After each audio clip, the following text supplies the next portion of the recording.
This is similar to the books. There are various books in the world which tell you must know this book. Is it acknowledged? I just give you the Quran is acknowledged by all mankind of the world.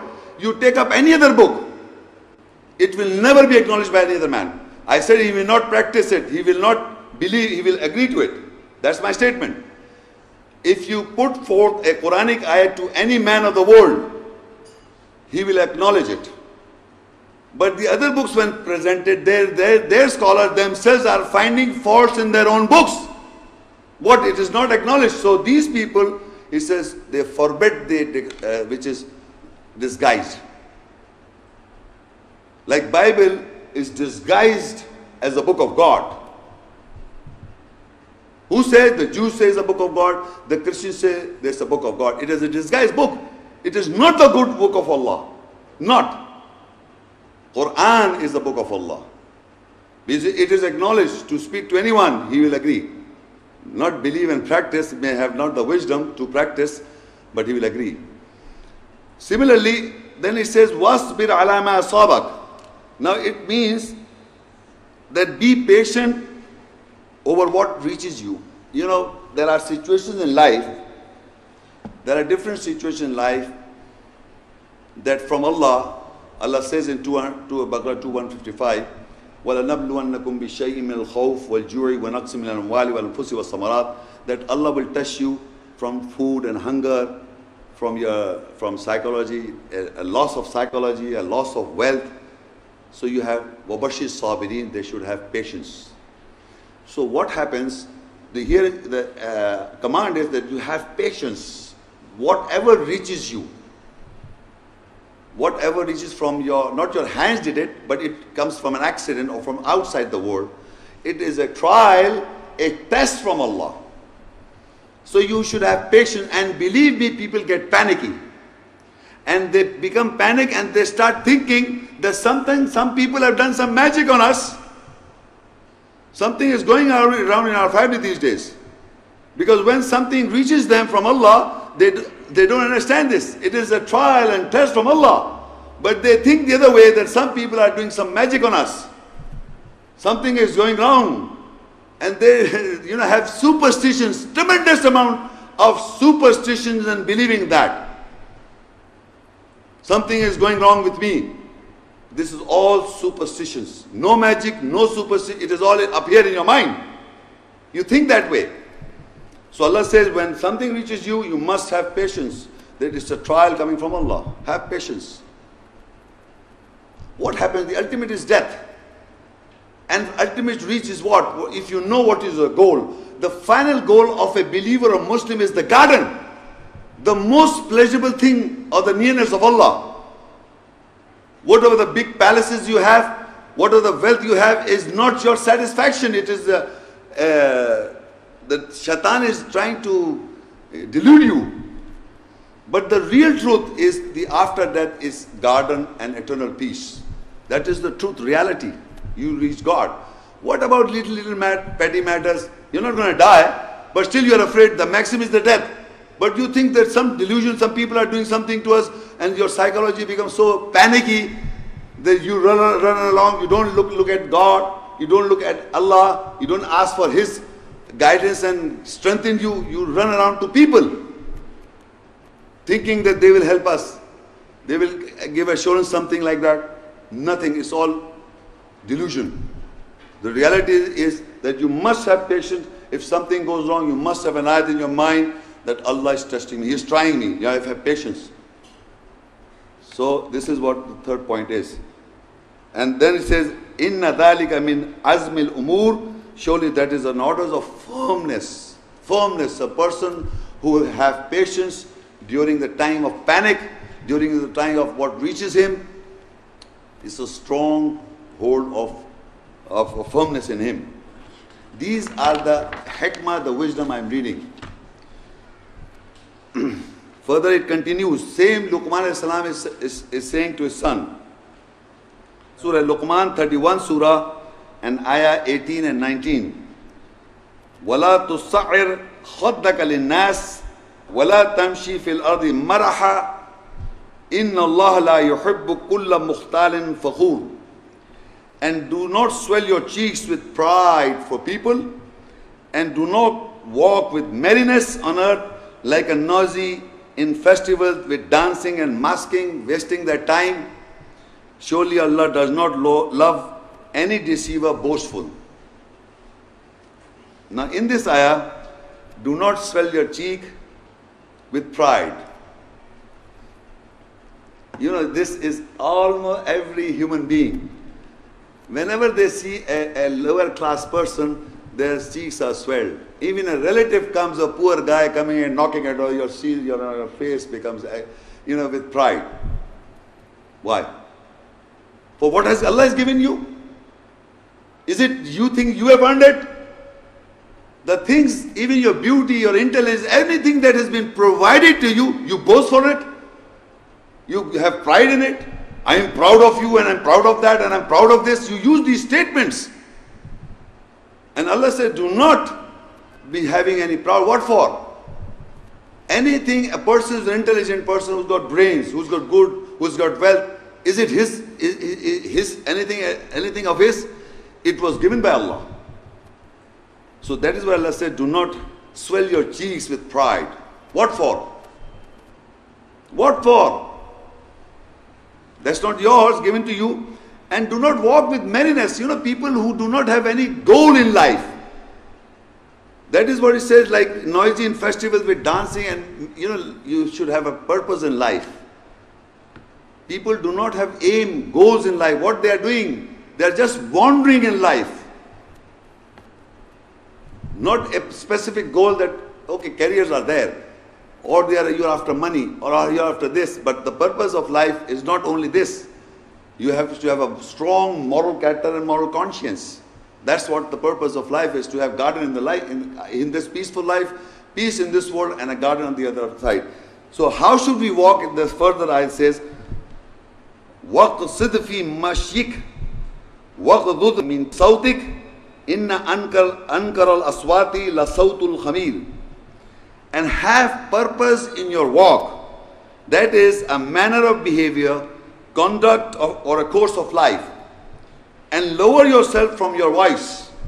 Surely the most disguised or disgusted voices is definitely the voice or a braying of a donkey.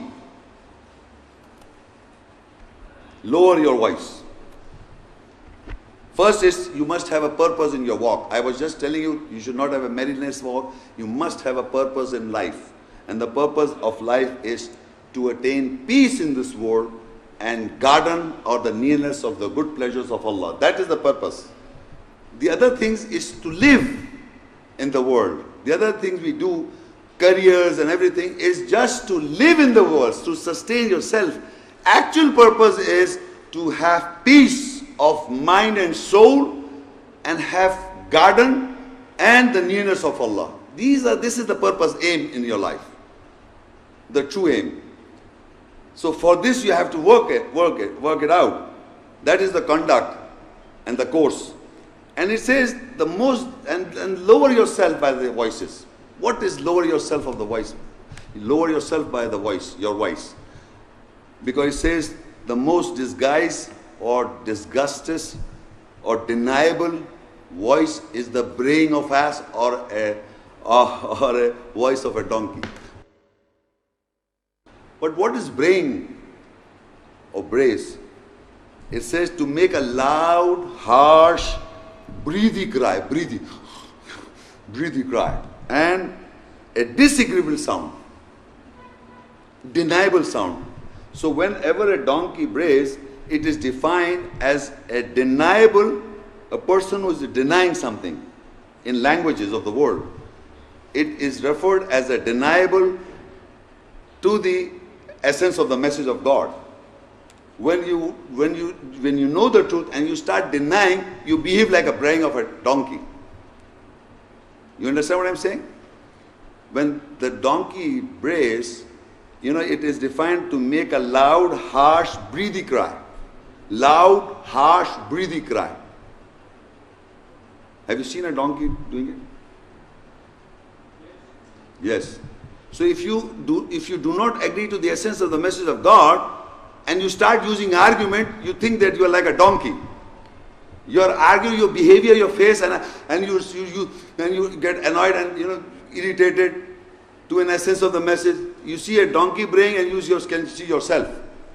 When you do not agree to the ayahs and the message of Allah. And why I say so, you go further, I'll explain to you.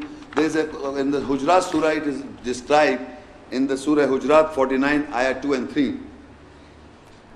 It says, Ya ayyuhalladhina amanu la tarfa'u aswatakum fawqa sawti an-nabiyyi wa la tajharu lahu bil qawl ka jahri ba'dikum li ba'd an tahbata a'malukum wa antum la tash'urun innal ladhina yaghudduna aswatahum 'inda rasulillah ulaika alladhina imtahana Allahu qulubahum lit-taqwa lahum maghfiratun wa ajrun azim. O you who believe, raise not your voices above the voice of the Prophet, and do not speak loudly with the saying to him, as some of you speak loudly to some.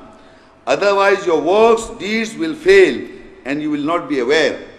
And further it says, surely those who lower their voices in the presence of Allah's Messenger, Allah has examined their hearts. For those who take God, for them is forgiveness and a great reward. What is lowering a voice of his voice in front of the voice of the Prophet? What is the voice of a prophet? Do you hear the voice of a prophet? Anybody here in the hall can say, I hear the voice of a prophet. Every ayat that we read and understand, this is the Qawli Rasul Kareem. It is the saying of the messenger. It's the kalam. Remember this. It's the kalam, the word of God. This book of Allah is the kalam, the word of Allah. Right? And it is the revelation nazil from Allah.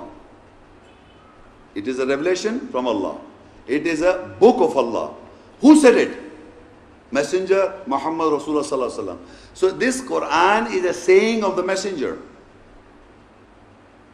Sallallahu Alaihi Wasallam, peace be upon him. You understand this? You must understand this. That any ayat in the Quran is the word of Allah, is the revelation from Allah, is an inspiration from Allah. Inspiration means wahi. Is a wahi, inspiration from Allah. Nazil means revelation. Revelation from Allah. Word.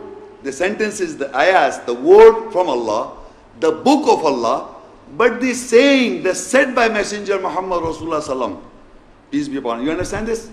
It is the saying of the messenger. And in the Quran there are Musa Salam is saying to mankind, Isa Salam is saying to mankind, Ibrahim Salam is saying to mankind, all these messengers are addressing the mankind in the Quran.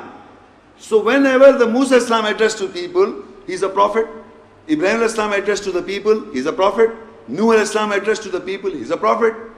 So if you raise your voice to the messenger prophet's voice, it is not, you're not hearing sound, it is the message.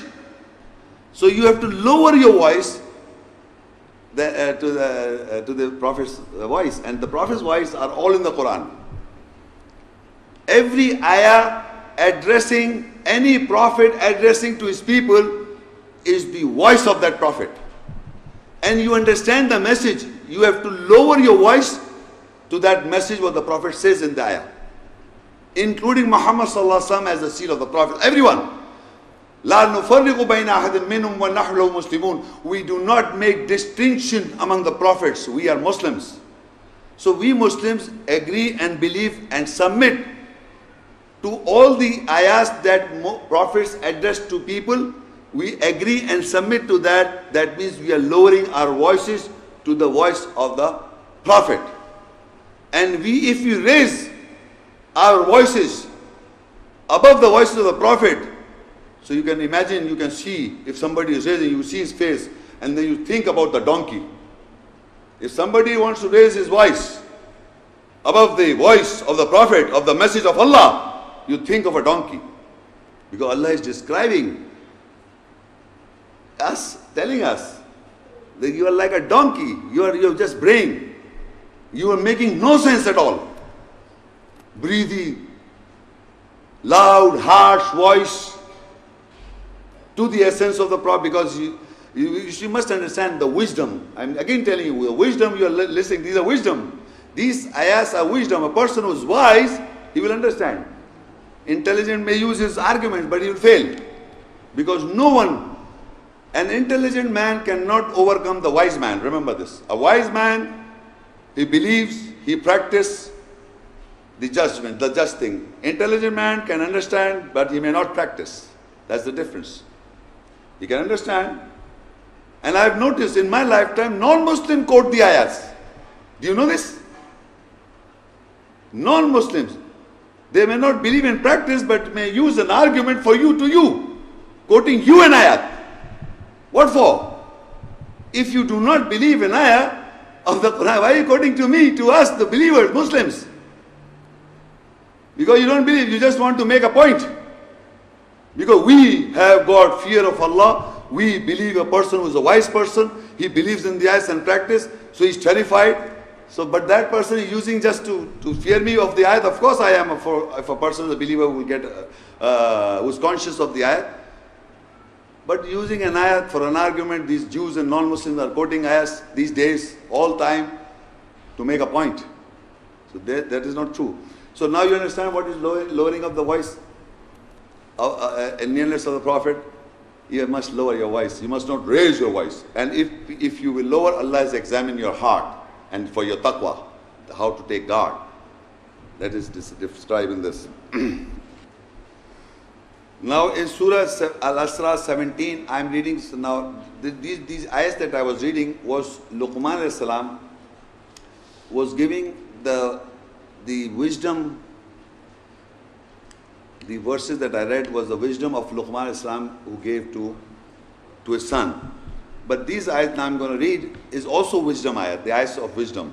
Just now I'm going to read is Surah Al-Isra 17 and 23 and 24. وَقَضَى رَبُّكَ أَلَّا تَعْبُدُوا إِلَّا إِيَّاهُ وَبِالْوَالِدَيْنِ إِحْسَانًا إِمَّا يَبْلُغَنَّ عندك الكبر أحدهما أو كلاهما فلا تقل لهما أف ولا تنهرهما وقل لهما قولا كريما. I read further, next ayah, Surah Al-Isra 17 and ayah 24. وَاخْفِضْ لَهُمَا جَنَاحَ الذُّلِّ مِنَ الرَّحْمَةِ وَقُلْ رَبِّ ارْحَمْهُمَا كَمَا رَبَّيَانِي صَغِيرًا.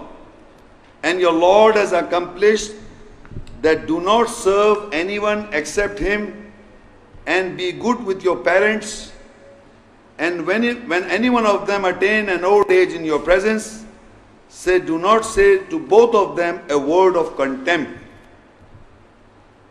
that is dishonor, and do not repel both of them, and say an honorable saying to both of them. Now in this ayah is a relationship between the parents and the children. This is also hikmah, the wisdom. It says first that you do not worship except Him. That we have already, the first ayah read is a similar ayah, that we will not worship or serve Allah except Allah, will not serve anyone. Now the further points is وَبِالْوَالِدَيْنِ إِحْسَانًا, that be good with your parents. Very, very important ayah. Be good with your parents. A wise person will understand and believe and practice. Intelligent person will understand, yes, we should believe. We should have good relation with your parents. And it says, very important, when any of them attain old age in your presence, in your lifetime, they become old, do not say to both of them a word of contempt. That means dishonor. And do not repel both of them, say an honorable saying to both of them. In this ayah, in the Arabic language, there are two, for dual, there's a plural and dual and singular. In Arabic, dual. So in the general world, in the general understanding, the mother is given an edge. But in the Quran, it's not. It's both. So generally, in the Christian Bible or in the other word, in the Hindu religion, it is the motherhood is more valuable. But the Quran does not make a difference. Both of them, he said, do not say a word of contempt to both of them. And usually, mothers have got strong hold on the children, and their children retaliate to their parents, the father, not the mother. Mother is holy, and under the feet is Jannah, or the garden under the feet of mother is nonsense. Allah's garden is not so cheap. You have to earn it. You have to really earn it. You're making something, and the garden of Allah is in the mother. You know, you don't say a word of contempt to your mother and father, both. Balance. So if Allah says in this ayah, وَبِالْ وَالِدَيْنِ إِحْسَانًا, he used the word dual, and it says, do be good to your parents, father and mother, both. And further it says, and when any of them, meaning father or mother, attain an old age in your presence, your lifetime, do not say to both of them a word of contempt. Oof, dishonor. Do not dishonor them. This is wisdom. Do not dishonor your parents is wisdom. And I have noticed in my lifetime, many people, they do not agree to these ayahs. They don't practice these ayahs. It's a big problem in the West. It is a big problem all around the world. The children do not honor their parents at all because they're intelligent, they are not wise. They don't have the wisdom. And believe me, Quran, I told you in the beginning, the Prophet's got the book and the wisdom. If you do not practice the wisdom, if you are not a wise person, you will never understand the book of God. It's not used for you. Book is not for you. The book is for those who take guidance and practice, and they are wise people do this, not intelligent. They are wise people. If you understand this ayah in its true essence, then as a wise person you must understand, not only say these words that you should be good to your parents, just saying it, you must mean it. You must practice it. You must believe in it. Believe in it and practice. And look further, it says, any one of them attains an old age, do not say a word of contempt. Uf, in the Arabic, the word is uf, means contempt and dishonor, disrespectful. Do not repel both of them, and whenever you say something, say honorable to them. So this is wisdom. Any person who is young, who has got their parents, must understand this, that he should be wise, he should be have wisdom and practice and believe. It's not just, look, if you say to these verses to any man of any religion, whether he's a Jew, whether he labels himself as a Christian, whether he labels himself as a Buddhist, but this verse everybody understands intellectually. But the wise person may be labeling himself anything, will understand and start practicing. So we say there are people, non-Muslim, they are very nice people, very good people. What for? They must be having wisdom. The Quranic ayahs is not saying something new, it's all in you, among mankind. The spirit, the essence of Allah's message is within all mankind. It's not something that you have to understand from outside, it's within you, you understand this. It's a part of yourself. Allah has made us in a manner that we understand all this. It's not that we don't understand, we understand. But the question is, do you believe and implement in our lives? That's important. So now further it says, and from the mercy lower your wings, lower the wings in humility for both of them, again both of them. And say, oh my Lord, be merciful on both of them, again both of them, as they both cherished me when I was little. That you are asking, you must pray to Allah, have mercy on both of them as they cherished me when I was little, when you were nothing. When mankind was nothing, he was a little boy, birth. You know, when you're a child born, what are you? how your parents day and night take care of you and cherishes you. And now you become arrogant, lower yourself, what is lower of your wings? What are wings? You know, you are flying high these days, man. They say in the language, when you become a successful man, you get knowledge, you will become a big man, and now you fly high. That flying high says lower your wings in front of your parents. That is lowering of the wings. To your parents, you are just a child, a kid. Always. He may appreciate you, but in your mind, in his mind, you are nothing but a kid. You can become anything. And believe me, there are people, their sons and children have tremendously advanced to their parents. They don't respect their parents. They feel shy about it. Believe me, I've come across these guys. They feel that my parents are, driver, like this, I'm like this. What nonsense, you are nothing if you don't have, because you are a birth of the same parents, they're genes of the same parents. They might have not got the education or something because of parents must have gone through some difficult tasks and difficult lives. So they may not have the ability to do what you have done it. Or if Allah is giving you that intelligence, you will not respect your parents. So remember, these wise people understand these ayahs. The wisdom, this is the wisdom if you have and respect your parents. And further it says, lower your wings, lower the wings in terms of, and then pray to Allah. Remember, this is very nice. Oh my Lord, be merciful on both of them as they cherished me when I was little. Very, very important and very nice. How many of you pray about your parents? Nothing. Your heart is black from your parents. That means you're not a wise person at all. But if somebody tells you to do so, you will say, yeah, it makes sense, I understand, that's really good. But all the things there must be some parents may not have dealt as nicely as they expected them to be. So they have got their marks in their lives. So he says, oh my Lord, be merciful on both of them as they both cherished me when I was little. Both. Remember this both. Do not forget this both. And mothers, you watch out. I'm speaking to mothers. You see, you create a problem with the father. You got a son. I'm not telling generally, I'm telling you, I've noticed many women, many mothers try to hold their children so they go against the father. So don't think that you got the Jannah is below your feet. Astaghfirullah. So Allah said both.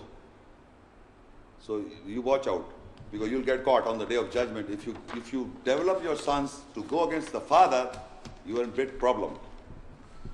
Because you have to pray for both of them. The father does his own duty, his responsibility, what is imposed. Not that the mother is more important. Naturally, the mother is more inclined to the child. I understand this. But that doesn't mean father, you just put a father aside. He has done his own work. It's a car of two wheels. It's not that only mother. Mother, of course, what is necessary and important for mother to take care of, but she must not make the son against the father, which normally mother does it. Any father says something to the mother, and this feelings the feelings of mother is against the father, he pours to the child, the son, and make an opponent, and he cripples the child, basically. Because the child doesn't like it. Because he's got the spirit in him. He doesn't like it. Why would he go against his father? Why would he go? You are making him cripple. You're killing his psyche. Killing, basically, is killing. And Allah will not forgive you for that. Anyway, Surah Luqman 31 and Ayah 15. Again, the same parent-children relation is the hikmah, the wisdom we are reading. وَإِنْ جَاهَدَاكَ عَلَىٰ أَن تُشْرِكَ بِي مَا لَيْسَ لَكَ بِهِ عِلْمٍ فَلَا تُطِعْهُمَا وَصَاحِبْهُمَا فِي الدُّنْيَا مَعْرُوفًا وَاتَّبِعْ سَبِيلَ مَنْ أَنَابَ إِلَيَّ ثُمَّ إِلَيَّ مَرْجِعُكُمْ فَأُنَبِّئُكُمْ بِمَا كُنْتُمْ تَعْمَلُونَ. And if the parents strive with you so that you associate with me of that you have no knowledge, so you do not obey both of them. And accompany both of them with what is acknowledged in this world and follow the way of the one who is a deputy towards me. Then you will return towards me, so I will inform you of what you were doing. Now there is an argument by the children in my lifetime. They say, we are trying to get the message, the children. We are trying to understand the Quranic ayahs. We are taking guidance. But you know, my parents, they are from the old times. They don't want to agree. So they don't want to obey. Now you must understand this ayah, very important. It says that if the parents strive with you, they struggle, they make sure, they strive with you so that you associate with me of that which you have no knowledge, then you do not obey them.